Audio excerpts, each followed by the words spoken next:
আসসালামু আলাইকুম। আজকে আপনাদেরকে দেখাবো সরিষা দিয়ে ঢেঁড়স ভাজা। যারা সরিষা খেতে খুব পছন্দ করেন এই রেসিপিটা তাদের জন্য। প্রথমত আমাদের প্রয়োজন ঢেঁড়স এবং সরিষা। ঢেঁড়সগুলো আমি ছোট ছোট পিস করে নিয়েছি। তারপরে আমরা ঢেঁড়সগুলোকে একটি বাটিতে নিয়ে ওখানে পরিমাণ মতো হলুদ, পরিমাণ মতো লবণ এবং আমি ক্যামেরার আড়ালে সরিষা বেটে নিয়েছি সেগুলো দিয়ে দিলাম। তারপর সুন্দর করে মাখিয়ে নিলাম।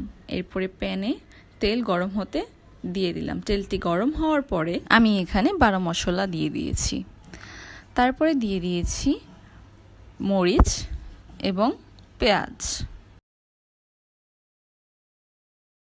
পেঁয়াজটা হালকা ভেজে নেওয়ার পর এখানে আমি একটু পরিমাণ মতো আরেকটু হলুদ দিয়ে দিয়েছি।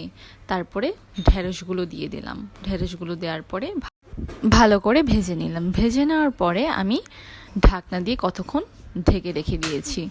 4 থেকে 5 মিনিট পরে ঢাকনাটা উঠিয়ে আমি আরেকটু নেড়ে নিলাম। এই তো হয়ে গেল সরিষা দিয়ে ঢেঁড়স। এরপর পরিবেশন কেমন হয়েছে আমাকে ট্রাই করে অবশ্যই জানাবেন। And subscribe my channel. আসসালামু আলাইকুম।